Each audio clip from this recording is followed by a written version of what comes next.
I don't even know where to begin with this horror story.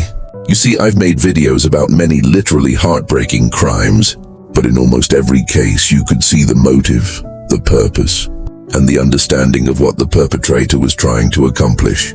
Here, I don't even know what to call it, so I'll leave it to your judgment. Let me introduce you to Vera Pekhteleva, a young girl who has had a very bad luck with the man she's chosen. In fact, this whole story is a perfect embodiment of the popular phrase of the police: when they kill, then call. If this is the kind of thing you like to watch, then subscribe and let's dive into the essence of this story. Try to remember how you greeted the new year, 2020. To make the memories more vivid, I'm going to help you out a little bit. Back then, just a month after New Year's Eve, who declared the corona outbreak an emergency. I think you remember how buckwheat, rice and stew instantly disappeared from store shelves, and what panic there was basically in the community.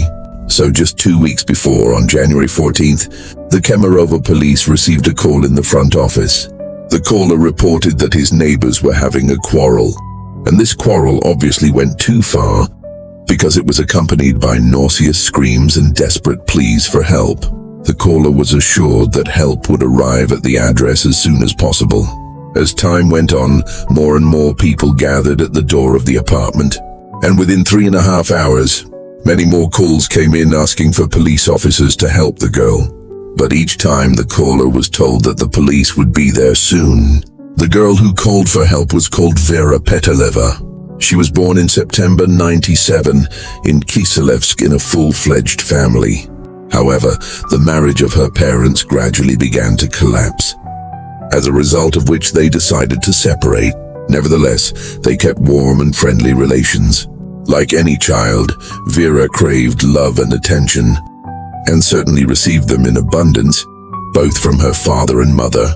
She even managed to make friends with her father's new family, and she even often stayed with them on vacation. Vera was known as an open and kind girl, and it is not surprising that over time she gathered a wide circle of friends around her. And the relationship with her mother, she built on trust and sincerity.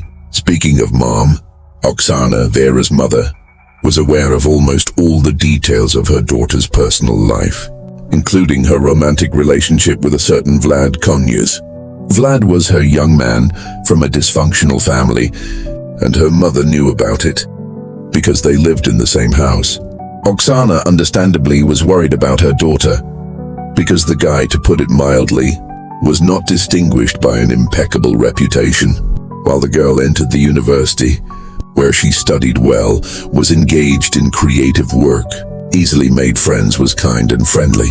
Her mother felt that she got in touch with the wrong person, but the girl looked at her favorite through rose-colored glasses and ignored parental requests not to communicate with Vlad. She even had to hide her personal life from her family to avoid any discussions there, and Oksana did not even realize how right she was. Many then warned her against continuing this relationship, and of course, like most at her age, Vera did not listen to anyone's advice because she believed that she was doing everything right. It's her life, it's her choice, and it should be respected. Vera and Vlad first met in her native Kiselevsk in 2016. The couple spent time together at house parties and hookah lounges, and Konyas occasionally posted joint photos in VK. It is worth saying a few words about Vlad's life. He had a difficult childhood. He survived the divorce of his parents, and later the tragic loss of his father. Apparently, this greatly affected his psyche because further worse. In the 12th year, Vlad finished the 9th grade and dropped out of school. He did not go further to study. He probably thought that it was not cool, because it was much cooler to get into trouble. Because of this way of life, he was repeatedly brought to the police station. Meanwhile, Vlad had frequent outbursts of anger and rational aggression towards Vera. Her friend recalled that they often quarreled, but then reconciled as if nothing had happened. Vera, all the same, shielded loved ones from these unpleasant moments in her personal life, and did not hurry to break off relations with Vlad because she continued to love him. Here it should also be said that they lived together, in an apartment which Vera's parents helped to rent. Later it will be important. And so came the fall of the 19th year. And against the background of another quarrel, her patience ran out. This time Vlad again forcefully pushed her, and this made Vera decide to leave this clearly unhealthy relationship, offering Vlad to part peacefully. Without tears and excessive theatricality, she received a firm refusal. He insisted that their love is strong and was strongly opposed to her departure. But this time his persuasion did not work, because soon Vera took the necessary things and moved to the dormitory of her uni, and Vlad stayed in the apartment. At the same time, the joyful news reached her mother. Vera and Vlad finally broke up. She was overcome with a wave of jubilation, and in theory, everything could have ended here, if Vera had pursued her line to the end. But there was one essential detail: her intention to return and retrieve the rest of her belongings. And to make you understand how much the young man was not ready for adult life, he was quite satisfied with the fact that the girl's parents made a prepayment for the apartment, and he lived in it alone, and it had always been like that. Vera's parents paid for the apartment. Vera herself took care of cooking, cleaning, household chores, and at the same time managed to study. Vlad showed a minimum of care about helping his girlfriend.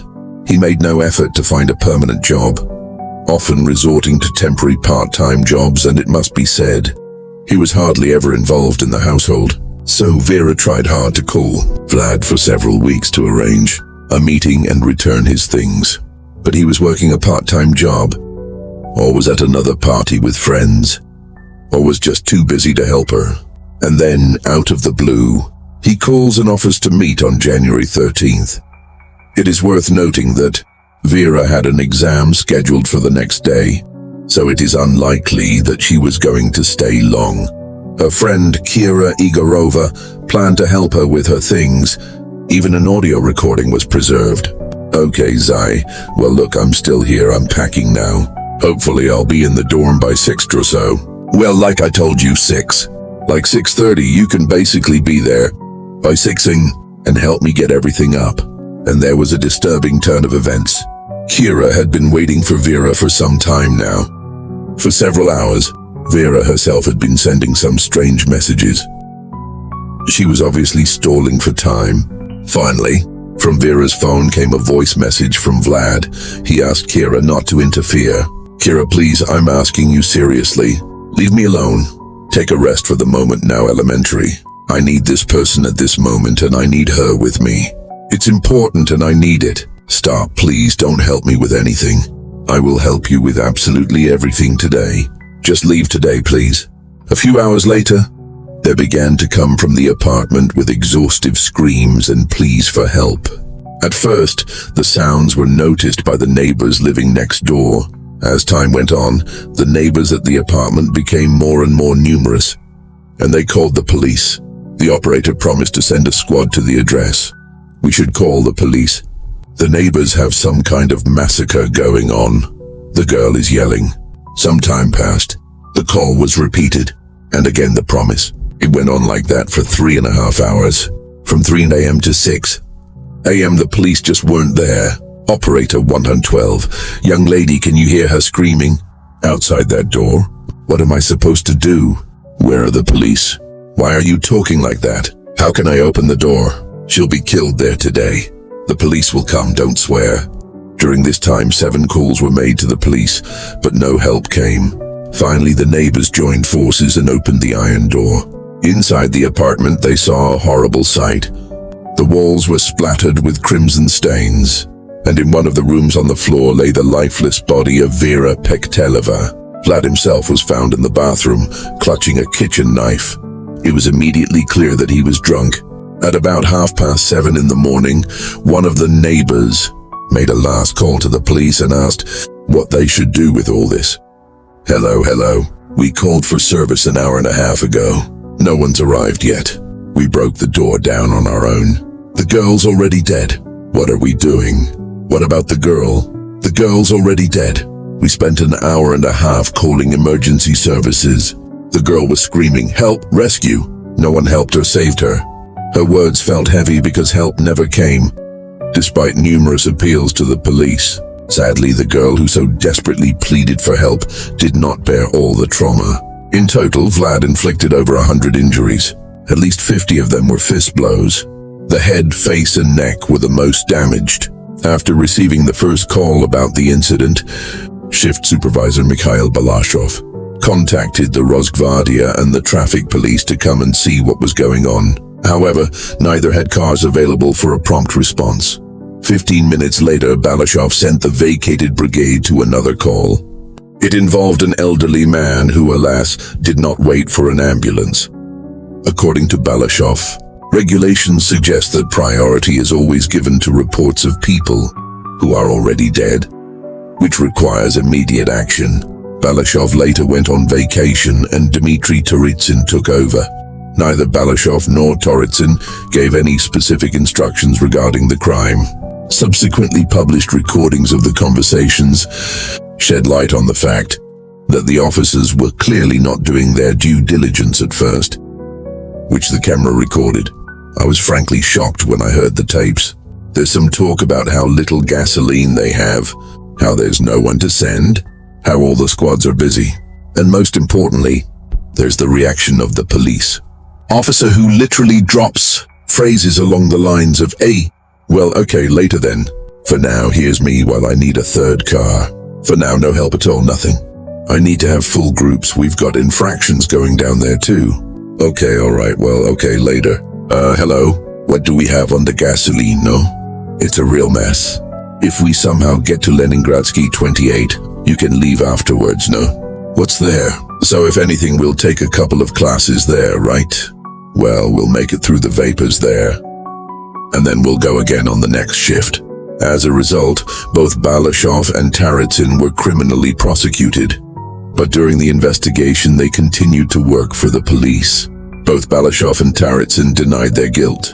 Subsequently, criminal cases were also initiated against 3 female employees of the Ministry of Internal Affairs for negligent attitude to their official duties. In the summer of 22, Vladislav Konyus stood trial and was eventually sentenced to 17 years of imprisonment in a strict regime penal colony. Mikhail Balashov, Dmitry Toritsin, and 3 other female employees received suspended sentences of 1.5 to 2 years. In addition, all convicts were obliged to pay 30,000 rubles to Vera's family, and the Ministry of Internal Affairs is obliged to contribute 1 million rubles. This whole story, understandably, caused a great public resonance. The girl's parents and friends tried to get a harsher sentence, but their pleas went unheeded, as the court upheld the decisions already made. A year after the conclusion of the conjus, Vera's parents made a startling announcement. Her mother, Olga, reported that their daughter's killer had been released and was in Ukraine, on the side of the Wagner fighters. The basis for this revelation were the photos on which Vlad appeared in camouflage clothing.